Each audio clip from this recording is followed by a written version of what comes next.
Breaking: neighbor of Las Vegas shooter claims Paddock was set up. According to the mainstream media, Stephen Paddock opened fire on a crowd of roughly 20,000 people in what was the deadliest mass shooting in all of U.S. history. According to his neighbor, however, the whole thing was a setup. "I was his neighbor for about 7 or 8 months in Mesquite, and I can tell you 100% that this is not that kind of guy," said Rick, the shooter's alleged neighbor.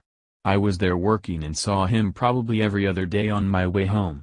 He used to sit with his garage open. And he would wave all the time when I was going by." Rick also claims that he used to go gamble and drink with Mr. Paddock as well, on a regular basis. The call took place on the Michael Savage radio show, and is supposedly the only one of its kind. Rick claims that he hasn't called any other stations with this information, and Savage had a call screener confirm this. "I was in the Marine Corps," Rick says. "We used to go to that same bar after work and have a few drinks and play video poker as well. He'd sit there too and we used to talk about nonsense stuff. We talked about guns and all that kind of stuff. He never even told me he owned a gun." Savage asks if Paddock expressed any political opinions during their discussions. "No sir, not a thing," Rick responds. "I'm not a big conspiracy theory guy, but it don't sit right." InfoWars reports. A caller to the Michael Savage radio show who says he was neighbors with Las Vegas gunman Stephen Paddock asserts that Paddock could not have carried out the massacre and that it was actually a setup. The man, a former Marine who called himself Rick, says he was Paddock's neighbor between December 2015 and June 2016 in Mesquite, Nevada. "I can tell you 100% this is not that kind of guy," said Rick, adding that he would see Paddock every other day and that the two would go to a local bar and play slot machines. "He never even told me that he owned a gun," continued the shooter's neighbor, adding that Paddock did not express any religious or political opinions during their conversations.